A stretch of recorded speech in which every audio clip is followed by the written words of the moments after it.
Welcome to the Graduate Job Podcast, your home for weekly information and inspiration to help you get the graduate job of your dreams. Hello and welcome to the Graduate Job Podcast with your host, James Curran. The Graduate Job Podcast is your home for all things related to helping you on your journey to finding that amazing job. Each week I bring together the best minds in the industry, speaking to leading recruiters, authors, coaches and bloggers who bring decades of experience into a bite-sized weekly 30-minute show. Put simply, this is a show I wish I had a decade ago when I graduated. And a big hello for episode 68 of the Graduate Job Podcast. And this week we continue in my quest to bring you the best and most interesting graduate schemes out there. Last week it was Charityworks, and this week it is one of the most well-known companies in the country. You will use their services every day, but probably might not have thought about them as a graduate employer. And you probably aren't aware that they have 13 branches to their graduate scheme. Yes, today I speak with John Hynard and Louisa Joseph from the excellent Royal Mail Graduate Scheme. In this episode we explore the Royal Mail Graduate Scheme in detail, looking at what exactly it is and their 13 different graduate options they have. We delve into how you apply, the different stages of the application process from initial application through to online tests, interviews and assessment centres. We cover what you need to do to impress at each stage and make sure you can stand out from the crowd. We go into exactly what they're looking for from their grads, the roles and development opportunities that they have on offer, and how you will be pushing and challenging yourself from day one. No matter what type of graduate job you're looking for, I'm sure you'll be interested in one of the 13 graduate scheme opportunities which the Royal Mail has on offer. As always, all links to everything we discuss, including a full transcript and John and Louisa's top tips and book recommendations, can be found over in the show notes at graduatejobpodcast.com/Royal Mail. Before we start though, let's have a little message from today's sponsor, who are careergym.com. CareerGym is the #1 place for you to undertake all of your psychometric tests which you will face when you apply for a graduate job with the Royal Mail or anyone else. You can practice verbal, numerical and abstract reasoning tests, all produced by experts and exactly the same as the ones you will see in the real tests. You can just practice them or you can do them in exam mode under time pressure, and they all come with detailed explanations and solutions, and you can track their progress and see how you compare against your peers. Now, it's never too early to start revising for a numerical test and the like, as you might not get much notice before the test, so you want to make sure you are ready to go. So pull your finger out and start revising now. I've been recommending the site for years to the clients I coach, and it comes very highly recommended. And what's even better is if you use the code GJP, you will get 20% off all of their tests. You can't say fairer than that. Now, if you're applying for graduate jobs, you're going to have to do these tests, so don't waste your time scrabbling around on the internet for free ones that are probably out of date. Head on over to careergym.com and use the code GJP to get 20% off and start practicing today. It's an investment in yourself which you won't regret. Now on with the show. I'm very pleased to welcome to the show John Hynard and Louisa Joseph, the talent pipeline managers at the Royal Mail. John and Louisa, welcome to the Graduate Job Podcast. Thank you. Hi, James. And everybody listening knows the Royal Mail, and the people will have images of their trusted postie, but I'm sure they're not going to be aware of the breadth of graduate job opportunities that you've got available, and it'd be great to delve into that today. But before we start, would you like to introduce yourselves properly and what it is that you do at the Royal Mail? Hi, I'm Louisa Joseph. I'm the talent pipeline manager. So my role really is the attraction, recruitment and development of graduates in the professional functions. And hi, I'm John. So like Louisa, I'm also a talent pipeline manager and do very much the same job as Louisa. I look after more the operational talent pipelines that we have, including the operational graduate schemes. Oh, super. And you mentioned there the different types of entries that you look after each individually. Maybe as a starting point then, do you want to tell us about some of the different graduate schemes that you've got on offer? Because it's a really broad range of schemes that you have. Yeah, so it might surprise your listeners, James, that actually we're quite a broad graduate employer. We have 13 different programs that are currently online. Wow. We've been in this capacity as a broad graduate employer since 2005. And we have a really excellent track record of bringing forward graduates through our business. They're a really core talent pipeline for us. So, for example, we have graduate programs in HR, finance, technology, commercial, strategy, logistics, as well as operations and international. Yeah, brilliant. And those 13 different schemes, no matter what the listeners are interested in, there's going to be something that's going to tickle their fancy among those different schemes. So with the different schemes, do you apply individually to specific ones, or is it more of a general application, then you get matched to what's best for you? You apply to individual ones. And our website will give some really good detail and overview of each one of those programs, so people can have a look and see what fits your career path the best. They will have different requirements in terms of degree type and degree grade. But obviously the best place to check out those details would be our website in the first instance. And listeners, there'll be links to everything we discussed today, including a full transcript at the show notes at graduatejobpodcast.com/Royal Mail. So with the different schemes, so you apply to individual ones, is it possible to apply to more than one, or is it just you've got to really focus down and put all your eggs in one basket? I think we would like people to apply for roles where they feel, this is the role for me, this is the area that I'm passionate in. So our application process is for those who are quite focused on the area that they want to work in. And you mentioned the entry requirements, John. What sort of things are you looking for from graduates, in particular, degree classification and things like that? All of our applicants must have the right to work in the UK.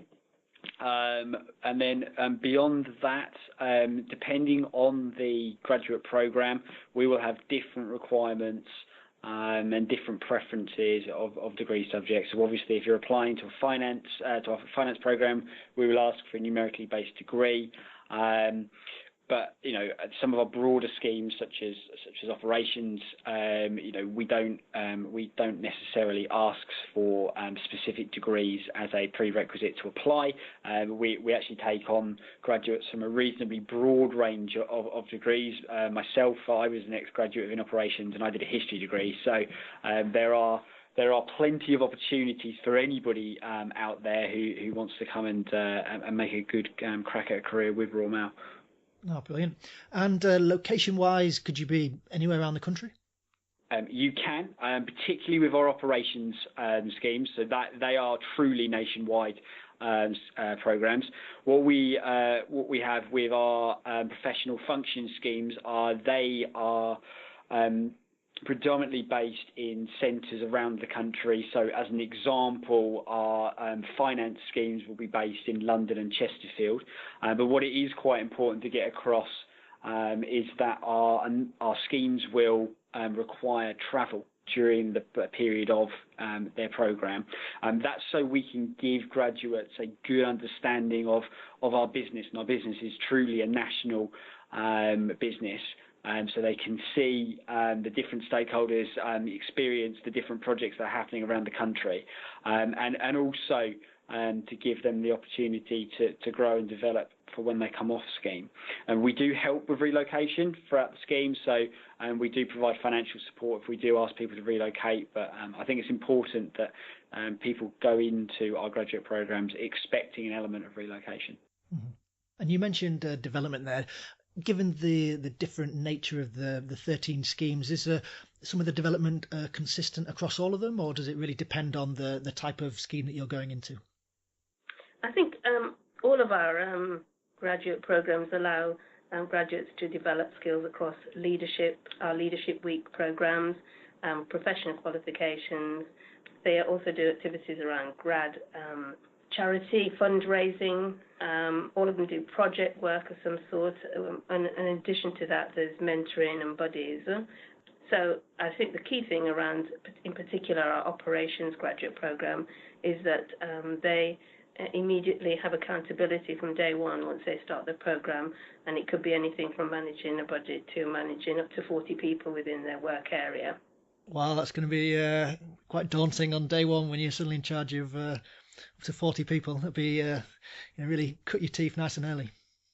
Yes, indeed. Yeah, well, what we're quite keen, James, is to give our graduates genuine accountability from day one. Now, we do that for two reasons. We do that because we want to be able to test our graduates and stretch them and enable them to stretch themselves.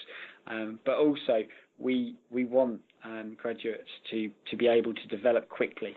And the only way we can do that is by providing them challenges. So, I think it's safe to say that do not expect to come onto a Royal Mail scheme to make photocopies and to take notes. You will be given genuine accountability from day one. Yeah, certainly involving stakeholder management, people management, under the 20-70-10 learning model. No, brilliant. And is there a common length of the schemes? Or is it, again, does it depend on the actual type of scheme you're doing? Most of our programs are 2-year programs, barring the finance graduate program, which is a 3.5-year program. Brilliant. And then what happens at the end of the 2 years or the 3.5 years? That's very much up to the individual. So we will look to place graduates or encourage them to apply for management roles within the teams that they have grown over the last couple of years they've completed their program.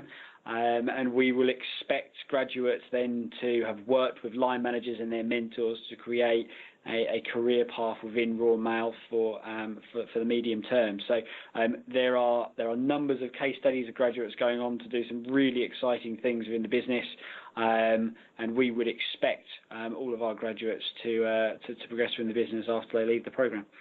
So, for example, some of the roles that some of our 2014 graduates have moved into are things like integration engineer, late shift manager, regional deployment manager, data analyst, head of operations, workforce planning. So there's a whole range of different roles that you can move into. Brilliant. And it's such a big company, there's always going to be plenty of different opportunities depending on where you want to take your career after you've finished the grad scheme. Huge opportunities, absolutely. So how many people are you looking to take on the different graduate schemes this year?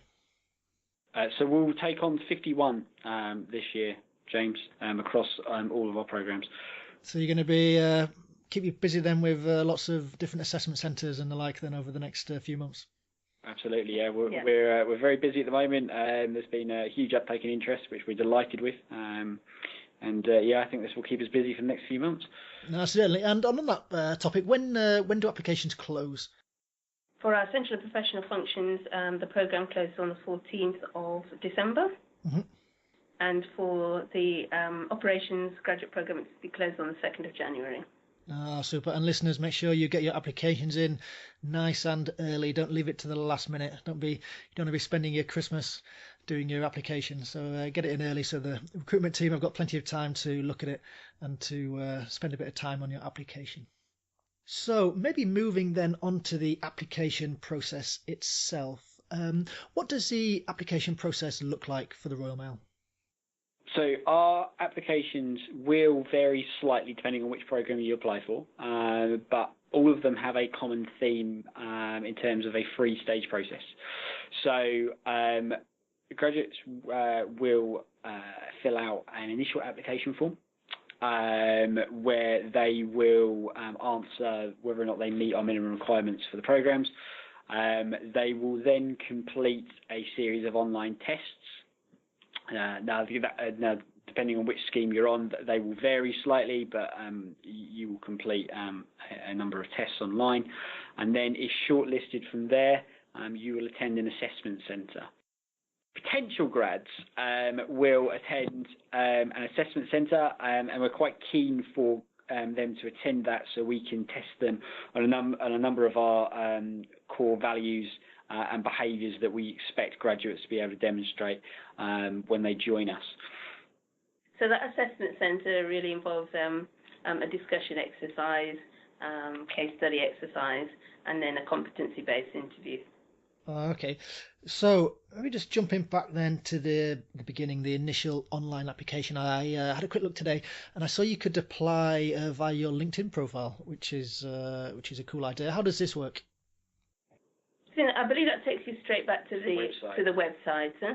So regardless of where you come into the process, it takes you back to the Royal Mail website, careers website, where you can apply for the specific program that you want to join. Right. Oh, okay, that makes sense.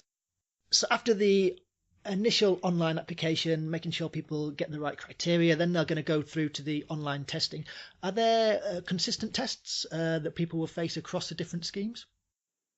So depending on what program you're applying for, most of the programs that we ask people to complete the numerical and the verbal reasoning tests.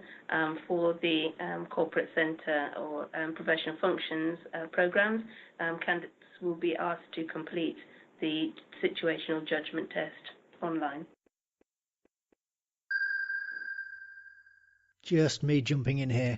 As Louisa and John have mentioned, when you apply to Royal Mail or any of the other graduate schemes for that matter, you're going to have to go through psychometric, verbal, numerical, situational judgment tests. Unfortunately, you're going to have to do it, and it's one of the areas where a large number of people fail to make the grade. Don't let this basic mistake be you. Don't put it off to the last minute. Check out today's sponsor, who are careergym.com, and start practicing their verbal reasoning, situational judgment, numerical reasoning, and working style tests now. You can just practice them under time pressure in exam mode, and they come with detailed explanations and solutions so you can see where you might be going wrong and learn from your mistakes. And you can also track your progress and see how you compare against your peers. And what's even better is if you use the code GJP, you will get 20% off all of their tests.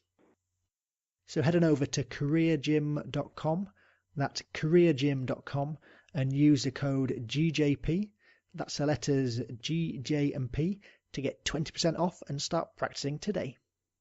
Now on with the show.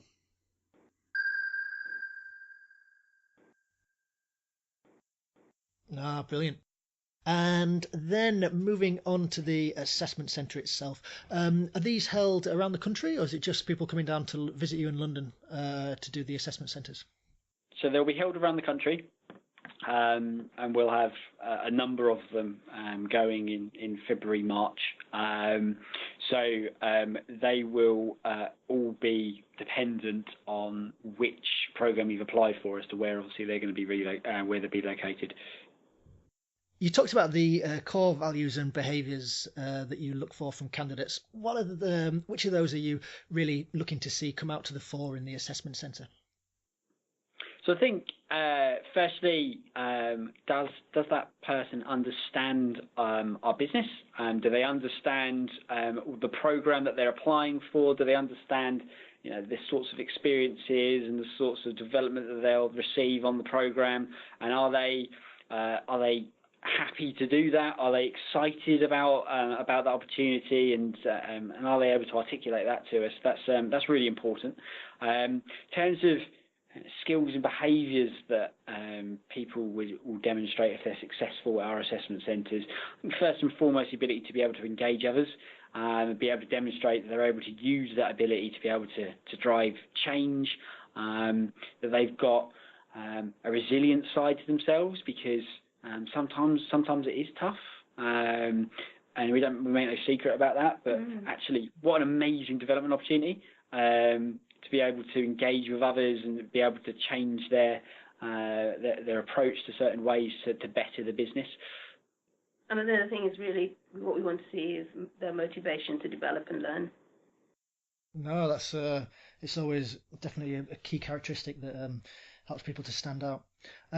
You talked about the case study as one of the aspects of the assessment centre. Is this something that people are given to prepare for in advance, or is it something that they'll just have on the day and then to work through? It will be given on the day. They will have the opportunity to prepare in advance of presenting that case study, but obviously that will be on the day in a timed environment. Yep, no, definitely. And any hints or tips you could give for the discussion exercise, how people can perform? I think for that one, it's really thinking about what leadership qualities an assessor might be looking for. So are you the person that will stand up and lead the conversation?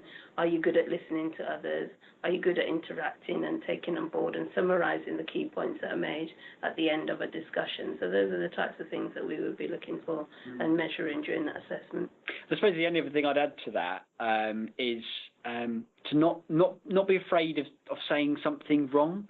I think sometimes we've seen graduates when they've attended assessment centres being perhaps so afraid of saying something wrong that they don't say anything at all, and therefore it's difficult for us to make an impression of you and an understanding of your motivations and your capabilities. So I'd say don't be afraid to say something, even if you're not sure it's the right thing to do.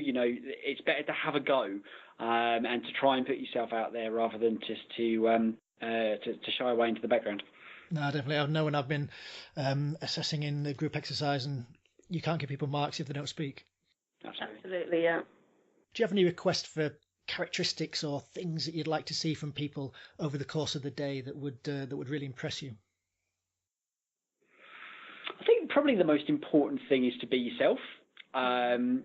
It's always easy for an assessor to say relax and try and enjoy the day. And having sat assessment centres myself, and I'm sure Louisa has as well, it's we understand that isn't necessarily an easy thing to do. Yeah.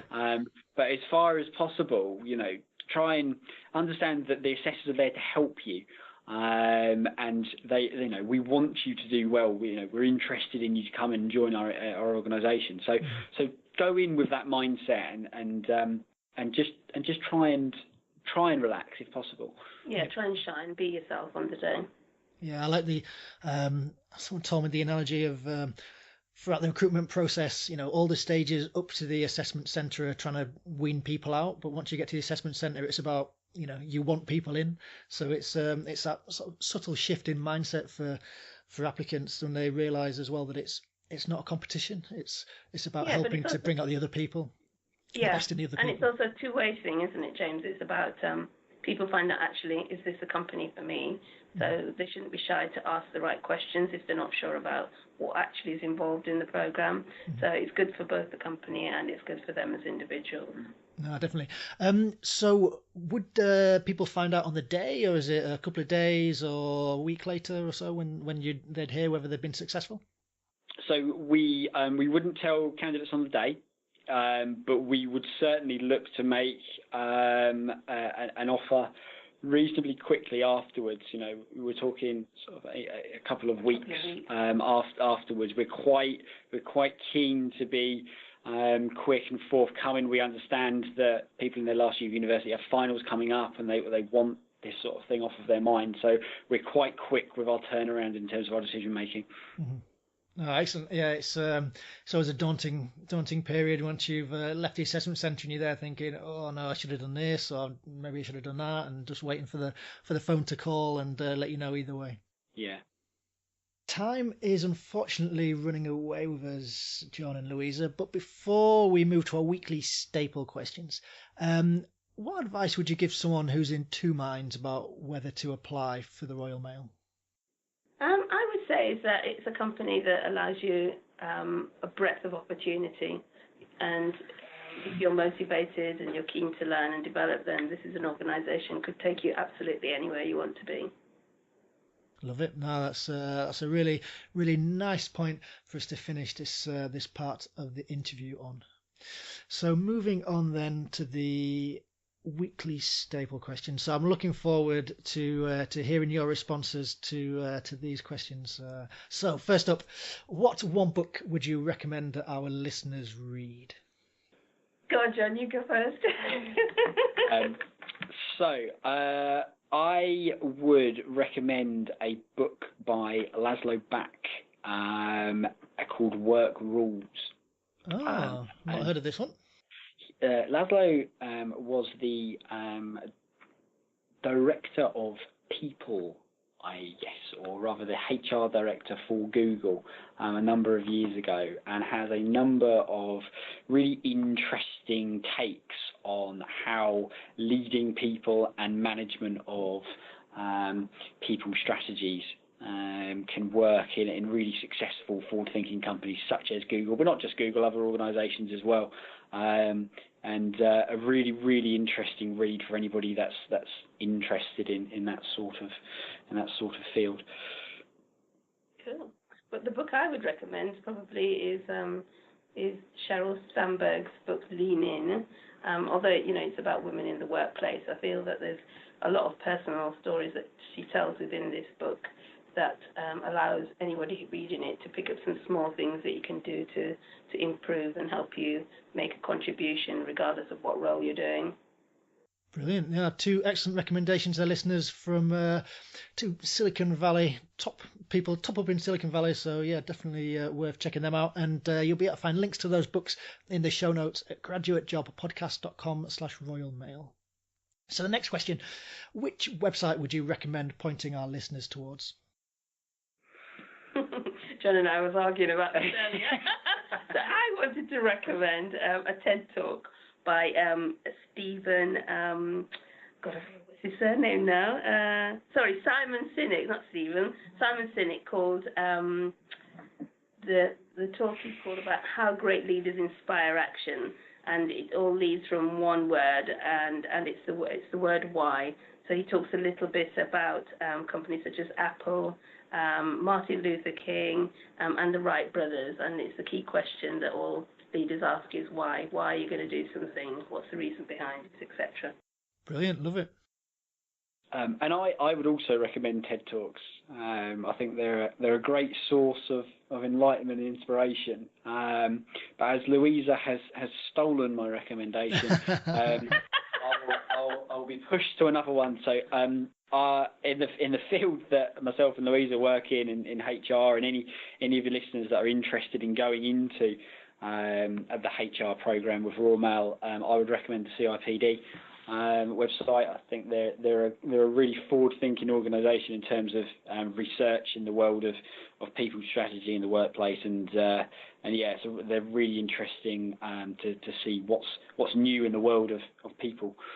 No, again, brilliant recommendations, and you can't go wrong with TED Talks. If you've got 10 minutes to spare somewhere on a bus or train, then you've got the world knowledge just at your fingertips on the TED Talk channel. So yes, definitely lots of interesting things to check out there.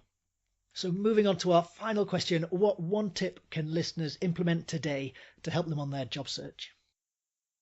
We think that listeners should really focus on the skills and the things that they love doing. So go for the roles where you feel passionate. So if it's about people, is it a people management role you're looking for? And focus on the things that you love to do.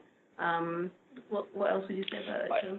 I think it's the Venn diagram test, James. So if you remember a Venn diagram that you used to draw when you were at school, two overlapping circles.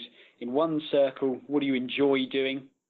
And another circle, what are you good at doing? Where those two circles overlap, that's probably where you want to sort of pitch your career path.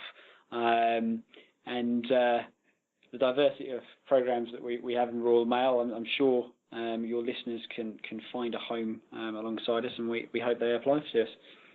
John and Louisa, it's been an absolute pleasure having you on the Graduate Job Podcast. What's the best way for people to get in touch with Royal Mail and the graduate schemes that you offer?